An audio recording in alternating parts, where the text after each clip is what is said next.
साथियों नमस्ते। ज्ञान सुधा मंच पर मैं आप सबका स्वागत अभिनंदन करता हूं। साथियों, हिंदी व्याकरण में आज हम शब्द शुद्धि प्रकरण की बात कर रहे हैं। शब्द शुद्धि न केवल प्रतियोगी परीक्षाओं की तैयारी कर रहे छात्रों के लिए, मैं मानता हूं कि ये हिंदी का प्राण है, ये हिंदी की आत्मा वाली कक्षा है। सभी हिंदी प्रेमियों को इस कक्षा को सुनना चाहिए, जानना चाहिए और बहुत ध्यान से अपने जीवन में अपनाना भी चाहिए। और यदि इससे भी आगे बढ़ के बात करूं तो चाहे आपके पास हिंदी विषय है या नहीं है, क्योंकि हिंदी भारत की घोषित राजभाषा और अघोषित राष्ट्रभाषा है और इस नाते हमारा यह कर्तव्य है कि हम हिंदी को शुद्ध लिखें, शुद्ध बोलें, शुद्ध रूप से यथासंभव उच्चारण भी हमारा शुद्ध होना चाहिए, ऐसा प्रयास करना चाहिए। मनुष्य की जो चीजें हैं वो 99% ठीक हो सकती है, 100% ठीक हो या नहीं हो ये अलग बात है, लेकिन हमारा ये प्रयास होना चाहिए कि हम हमारा जो दैनंदिन जो जीवन है उसमें शब्दों के महात्म्य को रक्षित करें, संरक्षित करें और निरंतर से हमारे जीवन में उनका हम उपयोग करें। मैं विद्यार्थियों से कहता हूं कि आप ये जो प्रक्रियाएं हैं वो एक दिन से संपन्न नहीं हो सकती। एक दिन में भाषा का पूर्णतः ज्ञान नहीं हो सकता, वर्षों लग जाते हैं, जन्मों लग जाते हैं। इस जन्म की साधना हो सकता है कि अगले जन्म में काम आए, वह तो एक दार्शनिक पक्ष है इसका, लेकिन आपकी परीक्षाओं की दृष्टि से यह कक्षा आपको 1 घंटे बाद में जहां पर अभी आप हैं वहां से आपको आगे लेके जाएगी, ऐसा मेरा विश्वास है। साथियों, शब्द शुद्धि जैसा कि मैंने कहा यह किसी भी भाषा का एक प्राण तत्व है और आजकल की जो युवा पीढ़ी है वह कुछ लाइनें, कुछ पंक्तियां पढ़ा करती है कि भाषा तो बहता नीर है, इसमें परिवर्तन होता है। मैं आरंभ में आपको एक बात बता दूं, मैंने अभी आपको कहा कि हिंदी के 2 रूप हैं, एक हिंदी का राजभाषाई रूप है, एक राष्ट्रभाषाई रूप है। साथियों, जो आप परीक्षा देने जा रहे हैं वो हिंदी के राजभाषा पक्ष की, राजभाषाई रूप की परीक्षा दे रहे हैं, इसलिए आपको उसी रूप की उपासना करनी चाहिए। राष्ट्रभाषा में हिंदी क्योंकि एक अभिव्यक्ति की भाषा है, इसलिए यदि आप चाहें तो शुद्ध बोलें तो आपकी महत्ता होगी, आपकी गरिमा बढ़ेगी, आपका गुरुत्व इस समाज में बढ़ेगा। इसलिए आप टोकिए, जो गलत बोल रहा है, गलत उच्चारित कोई शब्द को कर रहा है तो यथासंभव, मैं भी बहुत सारे शब्द में जानता हूं कि देशीय प्रभाव के कारण बहुत सारी चीजें मुझमें भी गलत है। एक ग्रामीण पृष्ठभूमि से और उस किसान परिवार से जो हमारे संस्कारों के रूप में आया वह आज भी मौजूद है, लेकिन फिर भी हमें ध्यान रखना चाहिए कि हम यथासंभव शुद्ध बोलें, शुद्ध लिखें और शुद्ध लिखने और बोलने के लिए किसी अन्य को प्रेरित भी करें। भाषा के प्रति हमारा दृष्टिकोण सप्रयोजन नहीं होना चाहिए। परीक्षा जब तक है, जब तक आप शब्द शुद्धि पढ़े, उसके बाद में वापस उसी राह पर लौट आते हैं, यह हमारी सबसे बड़ी भूल है। तो आइए मैं इन्हीं भावों के साथ आज की कक्षा को शुरू करता हूं। साथियों, मैंने लिखा है शब्द शुद्धिकरण या फिर शुद्धिकरण। मैं बहुत बार देखता हूं कि शब्द शुद्धि पढ़ाने वाले शिक्षक आरंभ में ही ये गलती कर बैठते हैं कि वो शब्द शुद्धिकरण लिख देते हैं। तो यहीं से इस कक्षा की मैं शुरुआत करता हूं। साथियों, आपको ध्यान रखना है कि करण हिंदी में एक स्वतंत्र शब्द भी है और करण एक प्रत्यय के रूप में भी उपयोग में आता है। हम जानते हैं कर्ता ने कर्म को करण से के द्वारा, तो करण का प्रयोग साधन अर्थ में करण उपकरण को कहते हैं, साधन को कहते हैं। तो करण एक शब्द भी है, लेकिन भाषा में स्वतंत्र प्रयोग करण का नहीं होता। इस दृष्टि से करण को हमें प्रत्यय भी मानना चाहिए। और ये करण प्रत्यय जो है यह जिस किसी भी शब्द में जुड़ जाता है वह शब्द तत्सम शब्द होता है। हां, आप ठीक सुन रहे हैं, करण प्रत्यय से युक्त शब्द तत्सम शब्द होते हैं। हालांकि इसके भी अपवाद कुछ मिल जाते हैं, जैसे चौड़ीकरण, डामरीकरण, इस प्रकार जो है कुछ है, डामरीकरण, चौड़ीकरण, ये जो शब्द है इसमें करण प्रत्यय है, लेकिन फिर भी ये शब्द जो है तत्सम नहीं है, ये एक विदेशज है और एक तद्भव है। तो साथियों, जहां पर भी करण प्रत्यय का प्रयोग होगा उससे पहले कभी भी ह्रस्व इकार का प्रयोग न करें, ह्रस्व इकार का प्रयोग न करें। आज की कक्षा की यह पहली महत्वपूर्ण बात है। देखिए, शब्द शुद्धि अनेक स्तरों पर होती है। अशुद्ध शब्द का निर्माण उपसर्ग के कारण, प्रत्यय के कारण, संधि नियमों का ठीक ज्ञान नहीं होने के कारण, बहुत सारी चीजें जो हैं जिस मूल रूप में है उस मूल शब्द का ज्ञान नहीं होने के कारण शब्दों की अशुद्धियां होती है। और शब्द शुद्धि और वाक्य अशुद्धि कई स्तरों पे होती है। आज की जो कक्षा है उसमें मैं सामान्य बात करने वाला हूं। विचार किया है, ऐसा मानस बनाया है कि शब्द शुद्धि से संबंधित मैं आपके सामने 3 से 4 व्याख्यान लूं और उसके माध्यम से हम धीरे धीरे आगे बढ़ेंगे। आइए, तो हमें यह ध्यान रखना चाहिए कि जहां पर करण प्रत्यय का प्रयोग होता है उससे पूर्व कभी भी ह्रस्व इकार का प्रयोग आप लोग नहीं करें। यह सबसे बड़ी भूल करते हैं। देखो, जैसे हमने कहा वृद्धि शब्द है, वृद्धि शब्द है, इसी तरह से हमने कहा शक्ति शब्द है, इसी तरह से हमने कहा शुद्धि शब्द है, इसी तरह से हमने कहा तुष्टि शब्द है। जब ये स्वतंत्र रूप से इन शब्दों का लेखन हम करते हैं तो वृद्धि, शक्ति, शुद्धि और तुष्टि और रीति और नीति, ये जो है इन शब्दों का प्रयोग ह्रस्व इकार युक्त होता है। फिर से बता रहा हूं, ये शब्द मूल रूप से वृद्धि, शक्ति, शुद्धि, तुष्टि, रीति और नीति शब्द होते हैं। लेकिन इन शब्दों के साथ जब हम करण प्रत्यय के रूप में करण का प्रयोग करते हैं तो इससे यदि मैंने वृद्धिकरण लिख दिया तो ये गलत है। तो मुझे क्या करना पड़ेगा? वृद्धिकरण, शक्तिकरण, युद्धिकरण, तुष्टिकरण, रीतिकरण, नीतिकरण। तो शक्तिकरण को मुझे इस प्रकार से लिखना पड़ेगा, ये आपको ध्यान रखना चाहिए। ये एक बार में मैंने एक चीज से आपके कोई सैकड़ों शब्द शुद्ध कर दिए हैं। आपको यह ध्यान रखना है कि किसी भी शब्द में यदि करण दिखाई दे रहा है तो उससे पहले कभी भी ह्रस्व इकार का अर्थात छोटे ई का प्रयोग न करें। हमें देखने में यह ज्यादा सुंदर लग रहा है और मैं देखता हूं कि विद्यार्थी कभी भी शब्द शुद्धि में या व्याकरण में या कोई भी विषय जब पढ़ते हैं तो हमारे मन में एक मस्तिष्क में चीज आनी चाहिए कि कोई चीज ठीक है तो क्यों है और कोई चीज गलत है तो वो है क्यों। तो साथियों, आपको यह ध्यान रखना चाहिए। कुछ विद्यार्थी जचा जचा करके देखते हैं, मैं आपके मानस की भाषा का प्रयोग कर रहा हूं। कुछ विद्यार्थी ये सोचते हैं कि कौन सा सुंदर लग रहा है। शब्दों का सुंदर और असुंदर से कोई संबंध नहीं होता, शब्दों का संबंध वर्तनी से होता है। एक दूसरी बात बीच में मैं बता देता हूं कि कोई भी शब्द मात्रा की दृष्टि से शुद्ध और अशुद्ध नहीं होता है। कोई भी शब्द मात्रा की दृष्टि से शुद्ध अथवा अशुद्ध नहीं होता है, ये आप ध्यान रखें। जो शब्द शुद्धि का संबंध हमेशा वर्तनी है। वर्तनी की दृष्टि से ही कोई शब्द शुद्ध हो सकता है और कोई शब्द अशुद्ध हो सकता है। शब्द शुद्ध और अशुद्ध जो हैं वो मात्रा की दृष्टि से नहीं होते, वर्तनी की दृष्टि से होते हैं। ये आपको ध्यान रखना चाहिए। रीट परीक्षा में एक बार पूछा गया था, मात्रा किसे कहते हैं? मात्रा का संबंध किसी भी वर्ण के उच्चारण में लगे समय से है। किसी भी वर्ण का जब हम उच्चारण करते हैं और उस उच्चारण में जो टाइम लगता है वह मात्रा है। लेकिन वर्तनी, जैसे क में ई की वर्तनी, क में ई की वर्तनी है, मात्रा नहीं है।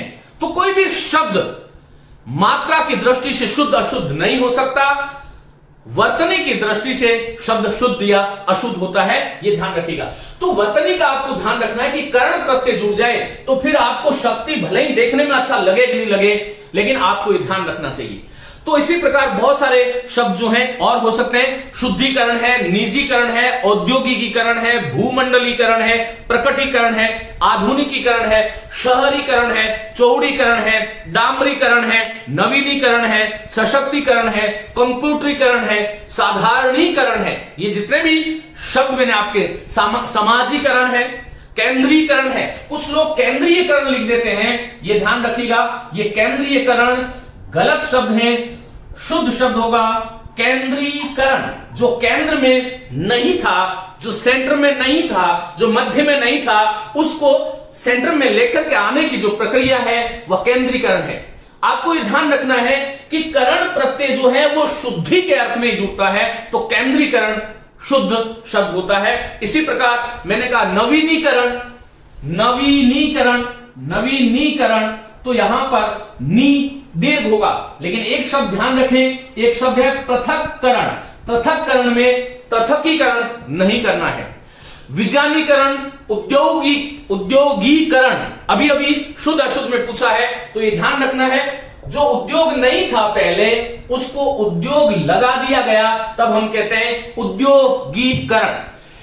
एक शब्द औद्योगिकीकरण भी होता है, उद्योग और उद्योग से संबंधित जो नहीं था उसको उद्योग और उद्योग से संबंधित बना देना, तो वहां पर जो शब्द आएगा वो होगा औद्योगिकीकरण। ये ध्यान रखिएगा। इस प्रकार बहुत महत्वपूर्ण चीजें, कहां पर ह्रस्व कहां पर दीर्घ का प्रयोग होता है, यही जो है इस वर्तनी का हमें पता होना चाहिए। एक बात मैं आपको बताता हूं, देखिए मैंने अभी कहा कि आज का जो विद्यार्थी है वो शब्दों को जचा जचा करके देखता है कि शुद्ध कौन सा है, अशुद्ध कौन सा है, कौन सा जच रहा है। मैं बहुत बार देखता हूं, मैंने कहा सारथी, मैंने कहा वाल्मीकि, मैंने कहा दाशरथी। देखो ये जो अभी मैं लिख रहा हूं ये बहुत आवश्यक है परीक्षा की दृष्टि से। मारुति, ये जो शब्द है ये शब्द शुद्ध है या अशुद्ध, आप लोग चिंतन करें। तो साथियों मैंने प्रत्येक प्रकरण में, आप जो है मेरे YouTube चैनल की प्लेलिस्ट में जाएं और प्लेलिस्ट में जाकर के प्रत्येक प्रकरण जो है उसमें आप देखिएगा प्रत्ययों को जहां पर मैंने पढ़ाया है वहां पर इस बात को विस्तार से बताया गया है। ये शरत शब्द था और शरत में पुल्लिंगवाची जो शब्द होगा उसमें ई प्रत्यय जुड़ेगा, तो शुद्ध शब्द है सारथी।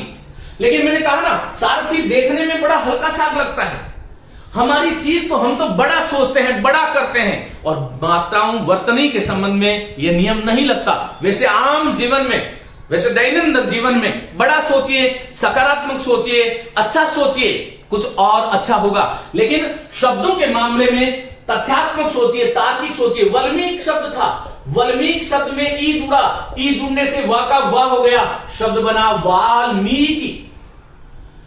दाशरथी, दशरथ पुत्र राम को कहते हैं। सारथी, रथ वाले को कहते हैं। वाल्मीकि, बाम्बी से जिसका संबंध था। दशरथ शब्द था, ई प्रत्यय जुड़ा, शब्द क्या बना, दाशरथी। इसमें छोटा ह्रस्व आएगा, ये ध्यान रखो। मारुति, मारुति मरुत, हनुमान जी को कहते हैं। मरुत मूल शब्द था, मरुत में त हलंत है, ई जुड़ेगा, मां का मां होगा, शब्द बनेगा मारुति। कुछ लोग शब्द लिखते हैं त्रिपुरारी, कुछ लिखते हैं मुरारी। भाई हमें ये ध्यान रखना चाहिए कि हमारे जो पड़ोस वाले जो मुरारी लाल जी हैं, ये मुरारी लाल जी जो हैं ये स्वतंत्र है अपने शब्द में किस प्रकार वर्तनी लिखे। हम जानते हैं कि व्याकरणात्मक दृष्टि से रविंद्र शब्द अशुद्ध है, मुनिंद्र कविंद्र शब्द अशुद्ध है, निश्चित रूप से यह शुद्ध नहीं है, लेकिन कहते हैं मैं रविंद्र हूं और लिखने में रविंद्र लिखते हैं। जब नाउन, नाम जो है आपकी धरोहर है, संज्ञा आपकी धरोहर है, आपका नाम आपकी धरोहर है। आप चाहें तो रविंद्र शुद्ध लिखना चाहें तो रविंद्र को ऐसे ही लिखना है, कविंद्र को ऐसे ही लिखना है, मुनिंद्र को इसी ऐसे ही, मुनिंद्र को ऐसे ही लिखना है। लेकिन यदि आप कहें नहीं मैं रविंद्र नहीं हूं, मैं रविंद्र हूं, तो वहां पर आपको अडामेट नहीं करना है। परीक्षा में तो रविंद्र ही चलेगा, ये नहीं चलेगा।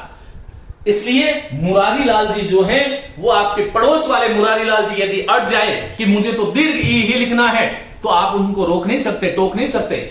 वो राष्ट्रभाषाई रूप है, वो उसकी धरोहर है, संपदा है, नाम है। लेकिन यहां पर देखो, ध्यान रखो कि त्रिपुर शब्द था और त्रिपुर शब्द में जब अरी जुड़ा तब शब्द क्या बना, बोलो त्रिपुरारी। देखने में भले अच्छा लगे नहीं लगे, लेकिन त्रिपुरारी ये गलत है, ये गलत है, ये गलत है, ये इनमें कहीं दीर्घ ही नहीं आता। मुरारी शब्द ये गलत है। मुर नामक राक्षस का जो है अरी वह है मुरारी। तो ये छोटी छोटी चीजें हैं जिनको यदि आप ध्यान रखोगे तो बहुत कुछ प्राप्त कर सकते हो। लेकिन जहां पर ह्रस्व नहीं होता, पत्नी में हमेशा दीर्घ आता है, लेकिन हम पत्नी को ऐसे लिख देते हैं, ये गलत है, ये है। इसी प्रकार दंपति में ती बड़ा आएगा, ये ध्यान रखिएगा, दंपति में ती छोटा नहीं आता, बड़ा आता है। जानकी में की बड़ा आएगा, जानकी है, ये स्त्रीवाचक जितने भी शब्द हैं, द्रौपदी हैं, पार्वती हैं, इनमें बड़ा आएगा, ये ध्यान रखिएगा। दीर्घ ई, दीर्घ ई, दीर्घ ई, यहां पर पत्नी लिखोगे, ह्रस्व लिखोगे, पत्नी नाराज हो जाएगी, ये ध्यान रखिएगा। हमें इन चीजों का ध्यान रखना चाहिए कि शब्द शुद्धि का संबंध व्याकरण से है। साथियों, आपको शब्द शुद्धि जानने के लिए प्रत्यय आने चाहिए, उपसर्गों का सही प्रयोग होना चाहिए, संधि नियम आप भली भांति जाने। तो इस प्रकार इन चीजों का आपको ध्यान रखना है। ये कुछ शब्द जो कि बहुत महत्वपूर्ण है और बार बार परीक्षाओं में पूछे जाते हैं, उन्हीं के बारे में बात कर रहा हूं। चलिए आइए, मैंने एक प्रश्न लिखा है आपके सामने कि शुद्ध शब्द का चयन करें, और मैंने 4 विकल्प लिखे हैं, आप उत्तर दीजिएगा। एकत्रित, साम्यता, द्वारका और चमत्कारिक। शुद्ध क्या है? मैं जानता हूं कि भारत के भाषिक बाजार में एकत्रित शब्द सर्वत्र बिक रहा है, सब लोग लिख रहे हैं। जैसे एक शब्द है क्रोधित, क्रोधित, एक शब्द है ग्रसित, एक शब्द है आकर्षित। ये शब्द जो है इसी रूप में हम लिख रहे हैं हतोत्साहित, निरुत्साहित,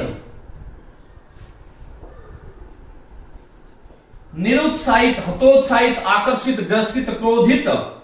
इसी प्रकार से हम एक शब्द का प्रयोग करते हैं संयमित। इसी प्रकार से एक शब्द है आश्वासित। इसी प्रकार से तो ये शब्द है, हमें ये ध्यान रखना चाहिए। एक बहुत महत्वपूर्ण शब्द है अभिशापित, अभिशापित। एक और शब्द है प्रफुल्लित, और जैसे जैसे याद आएंगे मैं लिखूंगा। तो हमें यह जानना चाहिए, देखो मैं कह रहा हूं एकत्रित शब्द गलत है, किसी रूप में ठीक नहीं है, आपको यह ध्यान रखना है। इसी प्रकार से ग्रसित लिख दिया होगा हमने, ग्रसित है, क्रोधित है, और त्रसित, त्रसित का शब्द है त्रसित, एक शब्द त्रसित है। एक कुछ लोग व्यापित शब्द लिखते हैं, व्यापित। तो ये सारे के सारे जो शब्द हैं, ये सब के सब जो हैं अशुद्ध हैं साथियों, ये आपको ध्यान रखना है। और हमारी जिह्वा पर देखो, हम जिह्वा को भी गलत लिखते हैं। यदि हमारा उच्चारण ठीक होगा तो हम शब्दों को लिखेंगे भी ठीक, ये आप ध्यान रखिएगा। शब्द होता है जिह्वा, हम बोलते हैं जिह्वा, वह पहले बोल देते हैं, जबकि ह जो है वो हलंत है। तो ये सारे के सारे शब्द गलत है, और ये मैंने वो शब्द लिखे हैं जो परीक्षाओं में बार बार पूछे जाते हैं। एकत्रित शब्द पूर्णतः अशुद्ध है। शुद्ध शब्द है साथियों एकत्र। ये इत प्रत्यय का प्रयोग यहां पर होता ही नहीं है। भाई हम जानते हैं कि कुसुमित, कुसुमित, रचित, लिखित, मापित, याचित, इनमें इत प्रत्यय का प्रयोग करना चाहिए। ये गलत नहीं है। ये सारे के सारे इस प्रकार के जो शब्द हैं वह शुद्ध हैं। हमने हिंदी व्याकरण माला में इसलिए शब्द शुद्धि प्रकरण को सब सर्व प्रमुख स्थान दिया और इंडेक्स में भी सबसे पहले लिखा। और इसका कारण यह है क्योंकि शब्द शुद्धि का संबंध परीक्षाओं से है, मैं जानता हूं, लेकिन शब्द शुद्धि का संबंध हमारे जीवन से है। हमारा जो दैनंदिन जीवन है उसमें यह काम आने वाला बिंदु है। तो साथियों, इनमें इत प्रत्यय का प्रयोग होना चाहिए, लेकिन त्रस यहां पर एकत्र होगा। कोई चीज एकत्र है अर्थात एक स्थान पर, संस्कृत का त्रल प्रत्यय है, त्रल का ल चला जाता है, एक जगह स्थान पर, एक स्थान पर जो है वो एकत्र है, उसके लिए एकत्रित शब्द का प्रयोग ना करें। मैं एक मंत्र आपको देता हूं। यदि आप वास्तव में सच्चे विद्यार्थी हैं और वास्तव में आप नाटक नहीं कर रहे हैं पढ़ने का, तो ये ध्यान रखिएगा, हमारा जो दैनंदिन जीवन है, जो जीवन हम अहर्निश जी रहे हैं, रात्रिंदिव जी रहे हैं, उस जीवन में शुद्ध शब्द का प्रयोग करना चाहिए। और जब आप अनौपचारिक रूप से भी कहीं पर लिख रहे हैं, औपचारिक अनौपचारिक किसी भी रूप से लिख रहे हैं, तो वहां पर आपको ध्यान रखना चाहिए कि मैं शुद्ध लिखूं। यदि आप किसी को संदेश भी लिख रहे हैं, शुद्ध लिखें। एक साथी से हमने आज बात करी कि भाई ना तो कोई अव्यय है ही नहीं, मूलतः अव्यय क्या है? न है। तो हम क्यों कहते हैं? हम कहते हैं आप आ रहे हैं ना, है ना होता है। आप जा रहे हैं ना, मैं उसे वहां न जाना चाहिए था। ना जाना चाहिए था नहीं होता, मूलतः न है। ये छोटी छोटी गलतियां है ना, लेकिन ये छोटी छोटी गलतियां जीवन बनाती है, बिगाड़ती हैं। हमारे हमारा जो रोजमर्रा का जो जीवन है उसमें हम प्रयास करें। और यदि आप मेरे विद्यार्थी हैं तो ये मेरा आदेश मानिए कि हमें कभी भी हम चाहे स्वप्न में भी यदि कुछ बोल रहे हैं, कुछ लिख रहे हैं, हम चाहे किसी भी अवस्था में लिख रहे हैं, चाहे हम रफ में लिख रहे हैं। बहुत सारे बच्चे कहते हैं गुरुजी ये रफ था, ये कच्चा कार्य था। अरे साथियों, ये कच्चा ही आपकी आदतें बनती है, ये कच्चा ही जाकर के आपका व्यक्तित्व बनेगा। इसलिए अपने व्यक्तित्व में शब्दों का संयत होकर के प्रयोग हमें करना चाहिए। पूरे भारतवर्ष में शब्द बोला जाता है महानता। महानता कोई शब्द नहीं होता, उसके बारे में खैर बाद में बात करेंगे। तो एकत्र होता है। इसी तरह से यहां पर इत प्रत्यय नहीं है, त्रस्त। मैं उससे त्रस्त हूं, मैं उससे त्रस्त हूं। मैं इसके बाद में आपको वाक्य शुद्धि पढ़ाने वाला हूं। वाक्य प्रकरण में वाक्य की अशुद्धि का एक बड़ा कारण वाक्य में प्रयुक्त अशुद्ध शब्द भी है। हम बहुत बार बोलते हैं सकुशलता पूर्वक। भाई पूर्वक शब्द आ गया तो फिर स की आवश्यकता नहीं है, कुशलता पूर्वक शब्द का प्रयोग करना चाहिए। ये जो मैं बोल रहा हूं उसको आप नोट्स बना लें। इसी प्रकार ये क्रोधित बहुत प्रचलित शब्द है। क्रोधित कभी मत होइए, आप क्रुद्ध होइए, आपका स्वागत है। आप चाहे तो क्रुद्ध को इस प्रकार से द और द में ये ध स्पष्ट रूप से द में ध लिखना चाहिए। आज का विद्यार्थी द लिखता है, पीछे नीचे कुछ इस तरह से कर देता है। अब अपनी इच्छा के अनुसार इसमें र ले लो, व ले लो, र ले लो, ल ले लो, जो भी ले लो। अरे द में ध स्पष्ट रूप से लिखिए। संयुक्त वर्णों से संबंधित होने वाली जो अशुद्धियां हैं उसके बारे में बात करूंगा। तो क्रुद्ध कहिएगा, बोलना पड़ेगा आपको। 5 बार प्रैक्टिस करें, अभ्यास करें, अपने साथी को बोलें, अरे क्यों अनावश्यक क्रुद्ध हो रहे हैं, आप क्यों त्रस्त लग रहे हैं। इसी प्रकार से मैंने कहा कि उसे राहु ने ग्रसित कर लिया, सिंह ने ग्रसित कर लिया। ग्रसित शब्द होता ही नहीं है, मोह ग्रसित नहीं, मोहग्रस्त होता है। मोहग्रस्त, ग्रसित नहीं होता। तो ग्रसित शब्द अशुद्ध है। आकर्षित भारत के भाषिक वातावरण में बड़ा जबरदस्त शब्द है जो सब लोग गलत बोलते हैं। जैसे हम विकर्षित नहीं कहते ना, जैसे हम विकर्षित नहीं कहते, विकृष्ट कहते हैं। जैसे हम निकर्षित नहीं कहते, निकर्षित शब्द नहीं होता, शब्द होता है निकृष्ट। जैसे हम उसी प्रकार हमें आ उपसर्ग के साथ में कृष्ण धातु के साथ में जब तथा प्रत्यय संस्कृत का जुड़ता है तो शब्द होता है आकृष्ट। ये एक शब्द यदि आपने ठीक बोला तो आपको 2 नंबर दिला देगा, और आपने गलत बोला तो -2.66 आपको गलत, आप पास होने वाले नहीं हैं। इसलिए प्रयोग करें कि मैं आकृष्ट हूं। आप आकृष्ट के प्रति कभी भी आकर्षित मत होइए। आकर्षित होगे तो परीक्षा में कभी पास नहीं होने वाले। इसलिए आज के बाद में संकल्प लें कि आज के बाद में मैं आकृष्ट होऊंगा। आकृष्ट है, इसी प्रकार से बड़ा गलत शब्द है हतोत्साहित। साथ ही उसमें हत और उत्साह का संधि है। उत्साहित तो स्वयं एक विशेषण है।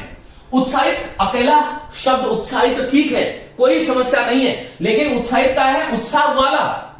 अब हत जोड़ दिया, उत्साह वाला और हत मर गया है। हन धातु के साथ तथा हत मानी चला गया, मर गया। जिसका उत्साह मर गया, टूट गया, छिन्न हो गया, भिन्न हो गया, वह हतोत्साह शब्द है। लेकिन हम हतोत्साहित कर देते हैं। अकेला उत्साहित लिखें, कोई समस्या नहीं है, लेकिन पहले से इसमें हत चला गया है, उत्साह जिसका, हतोत्साहित विशेषणवाचक शब्द है, बहुब्रीहि समास का उदाहरण है। तो उत्साहित अकेला लिखोगे समस्या नहीं है। जैसे आप प्रतिष्ठित यदि अकेला लिखते हो तो कोई समस्या नहीं है, प्रतिष्ठित अकेला लिखिए, बिल्कुल आपका स्वागत है, कहीं कोई समस्या नहीं है। क्यों? क्योंकि प्रति उपसर्ग है और प्रति के साथ में जब स्थित जोड़ते हो तो शब्द बनता है प्रतिष्ठित, कहीं कोई समस्या नहीं है। जैसे युधि और स्थिर से युधिष्ठिर बनता है, युधिष्ठिर, स का श हो जाना संधि नियम है। लेकिन इसके साथ में आपने लब्ध प्रतिष्ठित लिख दिया तो ये पूरा पद गलत है, क्योंकि लब्ध का अर्थ ही है प्राप्त हो गई है जिसको, और प्रतिष्ठित प्रतिष्ठा प्राप्त हो गई है जिसको। तो एक ही चीज को 2 बार कहने के कारण वह अशुद्ध हो गया। इसलिए हमें शुद्ध शब्द कहना चाहिए, लब्ध प्रतिष्ठ।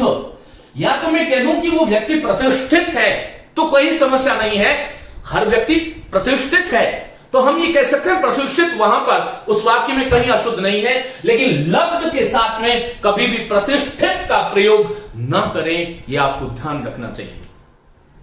साथियों इसी प्रकार से निरुत्साही शब्द नहीं होता, उत्साहित उत्साह वाला, निर नहीं उत्साह वाला। हम एक एक शब्द को, जैसे निरोगी शब्द कह रहे हैं, निरोगी नहीं होता, निरोग होता है, आगे क्लास में बात करेंगे। भाई निरोगी शब्द जो है वो रोगी अपने आप में ठीक है, लेकिन निर लगा दोगे, रोगी का अर्थ ही रोग वाला होता है, फिर कोई व्यक्ति रोग वाला भी हो और उसी समय निर रोग वाला नहीं भी हो, यह संभव नहीं है। लोभी शब्द अपने आप में ठीक है, लेकिन निर जोड़ दोगे तो निर्लोभी गलत हो जाएगा, निर्लोभ करना पड़ेगा। अभिलाषी अपने आप में ठीक है, लेकिन निरभिलाषी शब्द गलत हो जाएगा। अभिमानी अपने आप में ठीक है, लेकिन निरभिमानी गलत हो जाएगा। अपराधी अपने आप में ठीक है, अपराध वाला है जो वो अपराधी है, लेकिन निरपराधी नहीं कहना चाहिए, निरपराध कहना चाहिए। हालांकि हमने तो यहां से भी आगे बढ़ करके आज करके निरापराध कहना शुरू कर दिया, वो तो आगे की बात है। कोई शब्द कितने प्रकार से अशुद्ध हो सकता है, ये हमारी सबसे अच्छी प्रैक्टिस है। और बताऊं, ये सारी की सारी जो चीजें हैं, ये हमारी अकर्मण्यता है, अकर्मण्य है। हम हमारी अकर्मण्य जो स्थितियां थी, उसके कारण हमने इन अशुद्ध शब्दों का प्रवेश हमारे जीवन में दिया।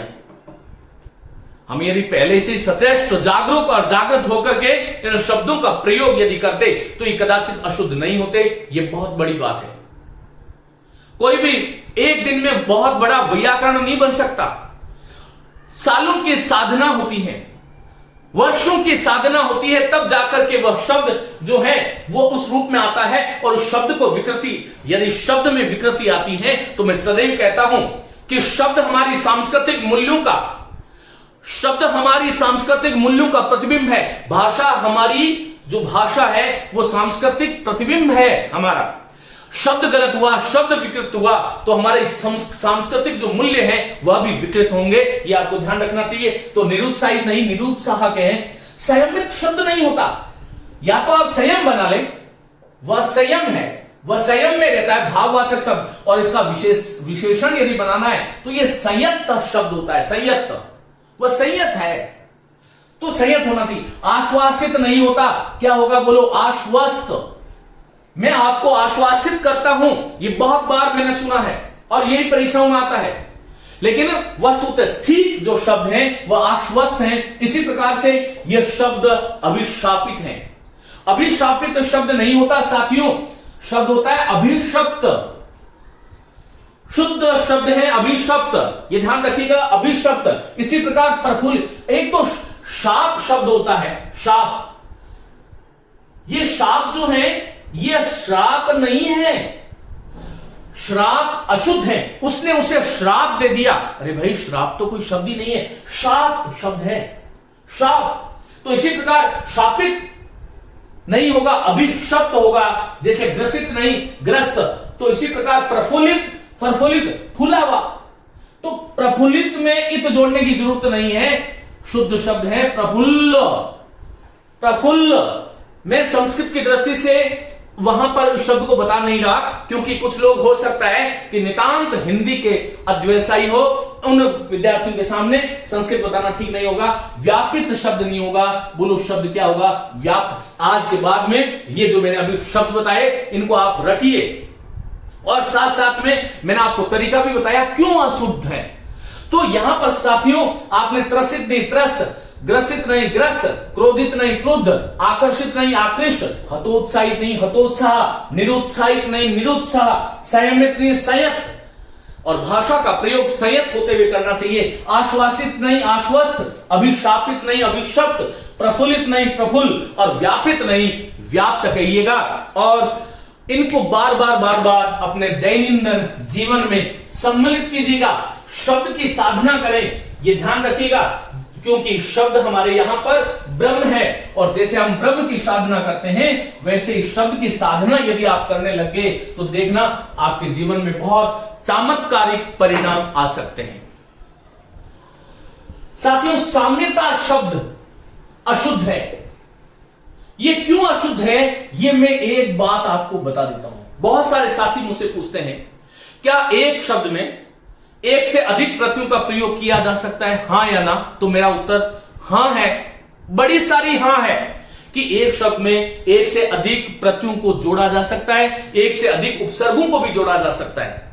लेकिन यह ध्यान रखना चाहिए कि एक शब्द में, लिखिएगा मेरे साथ, एक ही शब्द में एक ही अर्थ वाले दो प्रत्ययों का प्रयोग न करें। मैं विस्तार से प्रत्यय संबंधी अशुद्धियां जो है आगे के कालांश में पढ़ाने वाला हूं, तब उस दिन उसके बारे में बात करूंगा। लेकिन आपको यह ध्यान रखना चाहिए कि यदि एक शब्द में एक ही अर्थ वाले दो प्रत्ययों का आपने प्रयोग कर दिया तो वह शब्द जो है अशुद्ध हो जाएगा। यह आपको ध्यान रखना चाहिए। जैसे ता और य और त्व, ये जो प्रत्यय है, ये तीनों प्रत्यय जो है वो भाववाचक प्रत्यय है। इन तीनों प्रत्ययों का प्रयोग, इन तीनों का एक साथ अथवा इन तीनों में से किसी दो प्रत्ययों का प्रयोग एक ही शब्द में एक साथ न करें। ये बहुत ही महत्वपूर्ण बात है आज की कक्षा की। साथियों, मैं बहुत बार देखता हूं कि उसकी सौंदर्यता, और ये इतनी बार परीक्षा में पूछा गया है, मेरे पास गिनती नहीं है। सौंदर्यता शब्द है, इसी प्रकार माधुर्यता शब्द है, इसी प्रकार औदार्यता शब्द है, सामरस्यता शब्द है, इसी प्रकार स्वातंत्र्यता है, इसी प्रकार महात्म्यता है, अभिजात्यता है। ये कुछ महत्वपूर्ण शब्द लिख रहा हूं मैं, जो आप बहुत गलत कर रहे हो। एक शब्द यहां पर साम्यता है, अभिजात्यता है। तो ये जो शब्द है ये क्यों अशुद्ध है, इसके बारे में हमें जान लेना चाहिए। ये ध्यान रखिए साथियों। देखो, सौंदर्यता जो शब्द है वो सुंदर शब्द के साथ में आप यह जोड़ते हो तो ये शब्द बन गया सौंदर्य, और ये सौंदर्य जो शब्द है पहले से ही भाववाचक है, इसलिए इसके साथ में ये दूसरा प्रत्ययता का हमें प्रयोग नहीं करना चाहिए। एक ही, इसलिए ये सारे के सारे ये जो शब्द लिखे मैंने, ये सब गलत है। लेकिन इसकी सबसे बड़ी जो समस्या जो मैंने मेरे जीवन काल में, शैक्षिक यात्रा में जो मैंने महसूस करी, वह यह है कि हम बोलते गलत हैं। हम यदि बोलते ऐश्वर्य है तो लिखेंगे ऐश्वर्य नहीं। हम बोलते ऐक्य हैं तो ऐक्य नहीं लिखेंगे। हम ऐतिहासिक बोलते हैं, मैं कह रहा हूं ऐतिहासिक नहीं, ऐतिहासिक बोलने का प्रयास करें। बहुत सारे विद्यार्थी जब मुझसे जब साक्षात होते हैं तो वो कहते हैं कि गुरुजी आपने ऐसा सिखाया था, लेकिन हम ऐसा कर नहीं पाए, और उसके पीछे कारण ये था कि हमें लोग टोकने लग गए। आपको एक समय तक लोग टोकेंगे, लेकिन जब आप सफल हो जाएंगे तो वही लोग आपका अनुकरण करेंगे, ये आप ध्यान रखिएगा। तो आप, यदि मैं बोल रहा हूं और, तो और का अर्थ तो तरफ है, और मैं और बोलूंगा तो ये अव्यय है। तो हम क्यों शब्द को अशुद्ध बोल रहे हैं? हम बोलते सौंदर्यता है तो लिखेंगे भी सौंदर्यता, और फिर हमारा दोहरा चरित्र नहीं होना चाहिए। हम समाज में कुछ और है, परीक्षा हॉल में, परीक्षा भवन में कुछ और है, यह ध्यान रखिएगा। तो जैसे आप हैं वैसे ही आपको दिखना चाहिए शब्दों के विषय में। चाहे आप भाषा आपके पास है या नहीं है, कोई फर्क नहीं पड़ता। आप परीक्षा के लिए पढ़िए, मेरी खूब शुभकामनाएं। लेकिन इससे बड़ा भाषा के साथ अपनत्व होना चाहिए। यदि अपनत्व के साथ इन चीजों को देखोगे, आनंद आएगा। माधुर्यता नहीं कहिएगा, या तो आप मधुर के साथ में ता जोड़ करके मधुरता बना लें, या फिर माधुर्य बना लें, या मधुरत्व बना लें। लेकिन माधुर्यता यह भी जोड़ दो, ता भी जोड़ दो, यह सब ता गलत है। यहां पर इसी प्रकार उदार शब्द था, उदार शब्द में यह जोड़ा तो शब्द बना औदार्य। यह आपका औदार्य है स्वामी। और मैं ये कह दूं औदार्यता तो गलत है, और या फिर उदार में सीधा सीधा ता जोड़ दो। यह जोड़ने से तो आदि वृद्धि होती है। यह जोड़ा तो ऊ जो था वो औ बन गया, यह जोड़ा तो म में जो म जो था मधुर, उसका मां बन गया, सु का सौ बन गया। ऐसे बहुत सारे शब्द हैं। मैं 4 घंटे इसी यह प्रत्यय पर बात कर सकता हूं, लेकिन मैंने आपको एक तरीका बता दिया कि यह और ता का प्रयोग साथ में नहीं होना चाहिए। बहुत बार शब्द पूछा जाता है साम्यता। अरे साम्यता शब्द बना कैसे? सम मूल शब्द था, उपसर्ग नहीं है। देखो ये वाला जो सम है म हलंत वाला, ये तो उपसर्ग है, और ये सम संख्या, समान है जो संख्या, सम भाव, समान है जो भाव, सम दृष्टि, समान है जो दृष्टि, ये सम उपसर्ग है, ये सम शब्द है। उपसर्ग का भाषा में कभी स्वतंत्र प्रयोग नहीं होता, लेकिन जो शब्द है उसका स्वतंत्र प्रयोग हो रहा है। तो सम के साथ में यह जोड़ते हैं, तो यह में स में जो अ दिखाई दे रहा था, यह अ तो आ बन गया, शब्द बन गया साम्य। फिर इसके साथ में ता की आवश्यकता नहीं है, नहीं जोड़ना चाहिए। मैंने एक शब्द अभी बोला था कर्मण्यता, अकर्मण्यता, गलत शब्द था वो। कर्मण्येव अधिकारस्ते मा फलेषु कदाचन मा कर्म फल हेतुर्भूमा ते संगास्तु कर्मणि। तो कर्मण्य शब्द है, कर्मण्यता शब्द नहीं। तो आपको यह ध्यान रखना चाहिए, समरस शब्द था, समरस में मैंने ये जोड़ा तो सामरस्य शब्द है, ये शुद्ध है, सामरस्यता नहीं होता। हाँ, आप समरसता कह सकते हो, या तो ता जोड़ लो या यह जोड़ लो। स्वातंत्र्यता बहुत प्रचलित शब्द है, अरे या तो आप स्वातंत्र्य कह दे या आप स्वतंत्रता कह दे, लेकिन आप स्वातंत्र्य और उसके साथ में फिर ता जोड़ रहे हैं तो ये भूल कर रहे हैं, और ये भूल ही आगे जाकर के कई पीढ़ियों तक, क्योंकि बहुत सारे शब्द, मुझे बहुत दुख होता है, हम हलंत शब्दों की बात करेंगे आगे के कालांश में, लेकिन बहुत बार मुझे दुख होता है कि धीरे धीरे ये हमारी जो आलस्य की जो प्रवृत्ति जो थी, इस प्रवृत्ति ने, या कौ नृप हो हमें ही का हानि, कोई भी राजा हो हमें क्या हानि होने वाली है, अरे वो शुद्ध लिख रहा है, मैं शुद्ध लिखूं या नहीं लिखूं, क्या फर्क पड़ता है। ये जो हमारी जो दृष्टि थी भाषा के प्रति, उसने आज भाषा का विनाश कर दिया। साथियों, मैं एक शिक्षक हूं और मैं आपको ये कहता हूं कि आज यदि आप पुरानी परीक्षाओं को उठा के देखोगे तो हिंदी की परीक्षाओं में 50 प्रश्न आते हैं, तो ये कोई नियम नहीं, लेकिन 10-10 प्रश्न डिलीट हो रहे हैं। ऐसा क्यों हो रहा है? क्योंकि हिंदी की सबसे ज्यादा दुर्गति करी है लेखकों ने, हिंदी की सबसे ज्यादा दुर्गति करी है हिंदी जानने वालों ने, हिंदी की सबसे बड़ी दुर्गति करी है जो कहने को बड़े विद्वान हैं, बड़े पेट वाले हैं, लेकिन वास्तव में वो स्वाध्यायी नहीं है, ऐसे लोगों ने हिंदी की दुर्गति करी है। ये सर्वत्र नहीं है, जो मैंने अभिलक्षण बताए ये सार्वभौम नहीं है, लेकिन जो ये जिद की प्रवृत्ति है कि भाषा तो बहता नीर है, बदल गया है, ये बदल गया कोई नहीं, गली मोहल्ले में तो बदला हुआ रूप काम आएगा, लेकिन परीक्षा में जब कोई बालक जाएगा, एक किसान का बच्चा, एक गरीब बच्चा, या गरीब हो या नहीं हो कोई फर्क नहीं पड़ता, वह जो स्वप्न लेकर के जाएगा, वो जब रिजल्ट आएगा 1 नंबर से रह जाएगा, क्योंकि एक पुस्तक कहती है ये ठीक है, दूसरी पुस्तक कहती है ये ठीक है। इसलिए मैं सदैव ये कहता हूं, मैं ये नहीं कहता मुझसे बहुत अच्छे शिक्षक भारत में हैं, लेकिन मैं ये कहता हूं कि ये जो व्याकरण में बता रहा हूं, ये मेरी व्याकरण नहीं है, ये वो व्याकरण है जो शास्त्रीय व्याकरण है, ये वो व्याकरण है जो सैद्धांतिक व्याकरण है, ये मैया की व्याकरण नहीं है।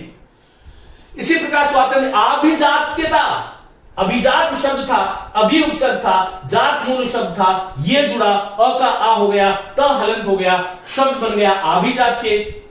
अभिजात्यता शब्द का प्रयोग नहीं होना चाहिए। इसी प्रकार से आगे चलता हूं साथियों, इसका आप स्क्रीनशॉट ले लें, मैं इसको मिटा रहा हूं। मैंने अभी 2 शब्दों की बात करी है ना, एक तो एकत्रित को लेकर के मैंने आपको कुछ चीज बताई, एक साम्यता को लेकर के बात बताई। चलिए अब हम आगे बात करते हैं कि तीसरा जो शब्द है वो द्वार का लिखा है, मैंने द्वार का नहीं द्वारिका है। ये द्वारिका जो शब्द है वह भी अशुद्ध है, ये ध्यान रखिएगा। कुछ शब्द ऐसे होते हैं, और ये 4 शब्द है विशेष करके, एक तो हम वापस लिखते हैं, एक हम द्वारिका लिखते हैं, एक हम बहिन लिखते हैं, और एक शब्द और है, एक शब्द है अहिल्या। और ये शब्द जो है वो परीक्षा में बार बार आते हैं, ये ध्यान रखिएगा, चारों शब्द गलत है, इनमें ई का प्रयोग नहीं होना चाहिए। मैं वापस जा रहा हूं, शुद्ध है, वापस नहीं। द्वार शब्द था व्यापार व्यवसाय का, द्वार, उसमें का प्रत्यय जुड़ा, द्वार का, द्वारिका नहीं। बहिन नहीं होता, बहन होता है, अहिल्या नहीं होता, मैं इसके चरित्र चित्रण पर या इसका ऐतिहासिक संदर्भ में नहीं जा रहा, क्योंकि इतना समय नहीं होता और विद्यार्थी को इससे कोई मतलब ही नहीं होता। आपको ये ध्यान रखना चाहिए, यहां पर नियम नहीं बता रहा हूं मैं आपको। 4 शब्द आज रखिए मेरे साथ, वापस, द्वारका, बहन और अहल्या। ये जो शब्द हैं ये शुद्ध हैं। वापस, द्वारिका, बहन और अहिल्या ये अशुद्ध है। और मैं ये कहता हूं आपसे कि आपका जो दैनंदिन जो जीवन है उसमें भी बहन न बोले, बहन बोले। ये मेरी बहन है। जैसे हमने जानबूझ करके दोपहर बोला और आज हमारी भाषा में आ गया और परीक्षा में तो दोपहर को गलत मानेंगे। शब्द है दोपहर, ये शुद्ध है, ये अशुद्ध है। मैं दोपहर को आ रहा हूं, अरे भाई जब आप बोल रहे हैं तभी आप दोपहर बोले। जैसे हम दो नाली नहीं दुनाली बोलते हैं, दोपट्टा नहीं दुपट्टा बोलते हैं, दो रंगा नहीं दुरंगा बोलते हैं, दो लत्ती नहीं दुलत्ती बोलते हैं, दो मिट्टी नहीं दुमट बोलते हैं। तो इस प्रकार से हमें ध्यान रखना चाहिए कि दो जो है उसका दु आदेश हो जाता है। ये हिंदी की संधियां हैं। मैंने संधि प्रकरण में आपको भली भांति इन चीजों को समझाया है। मैंने आपको जैसा कहा कि शब्द शुद्धि जो प्रकरण है ये किसी एक विशेष बिंदु पर आधारित नहीं है।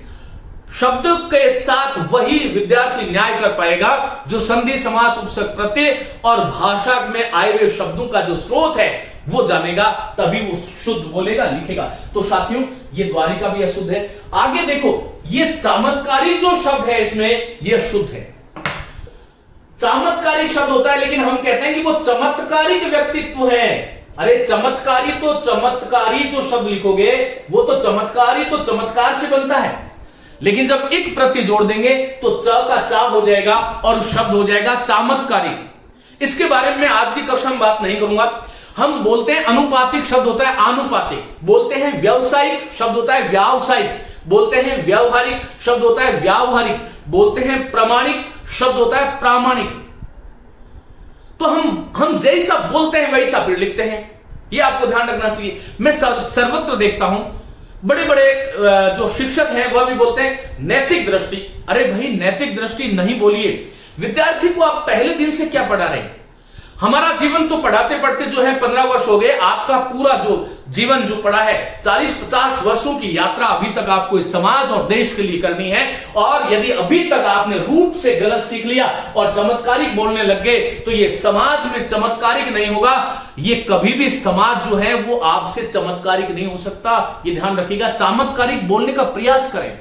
कितना गलत पढ़ाओगे और आगे आने वाली पीढ़ियों को कितना हर्जाना इसका होगा। हर एक व्यक्ति की अपनी जिम्मेदारी है, उस जिम्मेदारी का निर्वहन हमें करना चाहिए। हमारा कहीं जो अस्तित्व इस सृष्टि पे है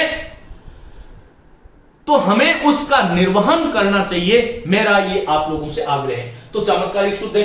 अब मित्रों आगे की हम बात करते हैं। देखिए ये शब्द है योगीराज। ये योगीराज जो शब्द है वह अशुद्ध है, आपको ऐसा ध्यान रखना है। देखो क्या होता है, हिंदी में हम लिखते हैं योगी, पक्षी, इसी प्रकार से मंत्री, इसी प्रकार से मंत्री, इसी प्रकार से स्वामी, इसी प्रकार से योगी, भोगी, भोगी शब्द का प्रयोग करते हैं। इन शब्दों में स्वतंत्र रूप से जब हम इन शब्दों को लिखते हैं तो यहां पर दीर्घ ई का प्रयोग होना चाहिए, कहीं कोई समस्या आपको नहीं है। मंत्री है, प्राणी शब्द है, प्राणी शब्द में णी बड़ा लिखते हैं, विद्यार्थी में बड़ा लिखते हैं। मैं कह रहा हूं विद्यार्थी जा रहा है, मैं प्राणी हूं, वह भोगी है, वह उसका स्वामी है। मंत्री आ रहा है, पक्षी उड़ रहा है, योगी बैठा है। इन शब्दों में स्वतंत्र रूप से तो दीर्घ ई का प्रयोग होता है, लेकिन साथियों ये जो शब्द जो अशुद्ध हुआ ये एसआई परीक्षा 2010 में पूछा गया प्रश्न और बहुत बार ये पूछे जाते हैं, आपको ध्यान रखना चाहिए। संधि प्रकरण में मैंने इसके बारे में विस्तार से मैंने बात करी है, कोई विद्यार्थी वहां जाकर के भी इसको देख सकता है, विस्तार से बात करिए। मैं यहां पर तो आपको इन शब्दों को लेकर के, क्योंकि 2 ही प्रश्न मैंने आपको लिखे थे। देखिए योगी जो हम कह रहे हैं इसका मूल शब्द होता है योगिन, पक्षी का मूल शब्द ये पक्षिन होता है, मंत्री का मूल शब्द मंत्रिन होता है, स्वामी का मूल शब्द स्वामिन होता है, भोगी का मूल शब्द भोगिन होता है, प्राणी का मूल शब्द प्राणिन होता है और विद्यार्थी का मूल शब्द विद्यार्थीन होता है, सन्यासी का सन्यासीन होता है, युवा का युवन, राजा का राजन, ब्रह्मा का ब्रह्मन। ये जो है मूल शब्द होते हैं, आपको ध्यान रखना चाहिए। तो साथियों योगिन के साथ में जब आप राज जोड़ते हो, योगी अकेला दीर्घ होगा, न जब योगिन के साथ संधि होगी तो ये योगी राज में न का लोप हो गया, इसका नाम है न लोप व्यंजन संधि, न का जिसमें लोप हो जाता है तो योगी राज, ये ध्यान रखिएगा। इसी प्रकार पक्षिन वर्ग, तो यहां पर न का लोप हो गया, पक्षिन वर्ग, पक्षी और वर्ग ऐसे होगा। मंत्रिन के साथ में जब आप मंडल शब्द का प्रयोग करते हो तो मंत्रिमंडल में कभी भी आपको दीर्घ इकार नहीं लिखना है। बहुत बार लोग लिखते हैं मंत्रिमंडल, ये मंत्रिमंडल गलत है। इसी प्रकार से स्वामीन और वृंद का, स्वामी अकेला आएगा तो दीर्घ होगा स्वामी वृंद। इसी प्रकार से भोगिन और राज से शब्द जो बनेगा वो बनेगा भोगी राज, और प्राणीन और शास्त्र से जो शब्द बनेगा वह बनेगा प्राणी शास्त्र। णी का दीर्घ प्रयोग ना करें, और विद्यार्थी और वर्ग का प्रयोग करोगे तो ये शब्द जो बनेगा विद्यार्थी परिषद है, विद्यार्थी वर्ग है। ये अभी अभी फर्स्ट ग्रेड में पूछा गया शब्द है, तो आपको ऐसे ध्यान रखना चाहिए, संधि नियम होना चाहिए। पूरा भारतवर्ष बोल रहा है कि युवा वर्ग, अरे भाई युवा वर्ग नहीं होता, युवन मूल शब्द है। युवन के साथ में जब वर्ग जोड़ते हैं तब शब्द होता है युवर्ग, लेकिन युवाचार्य शब्द हो सकता है। आगे की कक्षा में हम और बात करेंगे। अब साथियों इसी प्रकार छत्र छाया, इसका आप स्क्रीनशॉट लीजिए, मैं इसको मिटा रहा हूं। छत्र छाया जो शब्द है वह भी गलत है। हिंदी में एक नियम है कि स्वर के बाद में यदि छ का प्रयोग होता है तो बीच में च जुड़ जाता है। यह मैं संधि में आपको पढ़ा चुका हूं, इसका नाम है चागम व्यंजन संधि। यहां पर देखो छत्र शब्द है और छत्र के साथ में जब मैंने छाया जोड़ा तो स्वर आया त्र में, आगे छ आया, च बीच में जुड़ जाएगा और ये शब्द बनेगा छत्र छाया। इसलिए ये जो छत्र छाया है ये गलत है, ये भी गलत है। और इसके बारे में जो अन्य शब्द होंगे आगे की कक्षा में हम बात करेंगे। जिव्या शब्द ये भी अशुद्ध है। जिव्या में ह हलंत होगा, वह जिव्या होगा। ये बड़ा गड़बड़ शब्द है स्तोत्र, ये ध्यान रखिएगा। ये शब्द स में र है, ये शब्द स्रोत है। इसी प्रकार से एक शब्द है सहस्र, सहस्र शब्द है, स्रोत शब्द है, तो इसको हम स्तोत्र लिख देते हैं। मित्रों ये स हलंत है और इसमें र आया है, तो आज के बाद में स्तोत्र बोलना छोड़ें। स्रोत होता है उद्गम स्थल, किसी भी बात का सोर्स जो होता है वह स्रोत है। इसी प्रकार सहस्त्र बोलते हैं हम, लिखते भी शास्त्र है, ये गलत है। शुद्ध शब्द होता है सहस्र, सहस्रानन, सहस्राक्ष। तो इन शब्दों की आत्मा को रक्षित करना परीक्षा की दृष्टि से तो मैंने कहा जरूरी है ही है, अंक दिलाएगा, लेकिन समाज में आपकी गरिमा बढ़ेगी, आप समाज के लिए बहुत बड़ा काम करोगे। और आगे हम बाद में बात करेंगे। पश्चात शब्द भी अशुद्ध है, त हलंत होता है, तो हलंत कहां पर प्रयुक्त होना चाहिए, कौन से संयुक्त वर्णों की कैसी अशुद्धियां हैं, उसके बारे में हम आगे की कक्षा में बात करेंगे। आज की जो कक्षा है मैं यहीं पर इसको समाप्त करता हूं। साथियों आप लोगों को यह ध्यान रखना है कि शब्द शुद्धि का संबंध कोई एक दिन से नहीं है। आप दैनंदिन रूप से अपने जीवन में इन शब्दों को उतारें, शब्दों को सीखें, शब्दों की साधना करें और शब्दों के साथ अपनत्व और प्रेम से पेश आए। और मेरा बहुत बहुत जो है मेरी ओर से बहुत शुभकामनाएं। सब लोग आनंदित होते हुए इस कक्षा का जो है श्रवण करें और अपने साथियों के साथ इसे साझा करें। नमस्ते।